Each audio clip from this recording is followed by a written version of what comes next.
આપનું નામ? મારું નામ ઇમરાન યુસુફ હિંગોરજા, આડેસર ગામ, તાલુકો રાપર, જિલ્લો કચ્છ, ભુજ.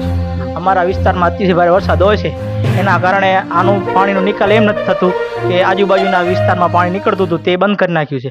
અમે બધાને જાણ કરી છે, સરપંચને, લાટીને અથવા ગામને, તો આનો પાણીનો નિકાલ થતો નથી. આજુબાજુના ઘર બધા પાણીમાં ડરી ગયા છે. છોકરા બોકરા લઈને અમુક તો એકબીજાના ઘરે જતા રહ્યા છે. આવી આ દર વખત તકલીફ હોય છે. જે ગામનો અમારા હિંગોજા વાસનો પાણી નીકળે છે તે નાલી છે અહીંયા નાખલ અંડરગ્રાઉન્ડ, તે વારંવાર બંધ કરી નાખવામાં આવે છે.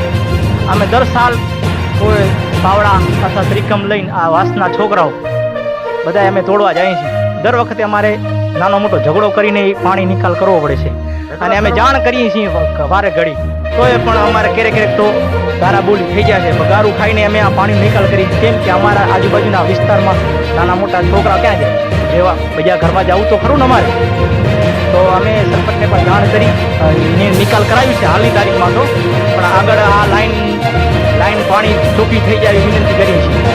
નકા અમારે આ ઘર મેકિંગ જવું ક્યાં, આવો વરસાદ આગળ આવે તો અમારે શું કરવાનું, તો નિકાલ કરવા માટે વિનંતી. હાલો જો ગામની અંદર ગામમાં હિંગોજો વાસ પાણી ભરાય છે, અમે ગટર બંધ કરી નાખી છે, બરોબર. ગ્રેટ આવી છે છતાં એને છે ને બંધ કરી નાખી. શું કારણે? અને ઘરની અંદર અમારે પાણી જુઓ કેટલું ભરાણું છે. ખાવા પીવાનું કાંઈ બનતું નથી. ખાવાનું પીવું આમ છે ને તમે તરાઈ રહ્યા.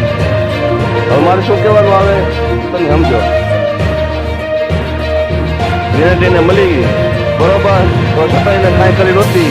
અત્યારે પાણી કેટલું ભર્યું હોય ઘરની અંદર આવી ગયું છે, તો અમારે શું કરવાનું? તો તમે કહો એમ કરી બરોબર છે ને.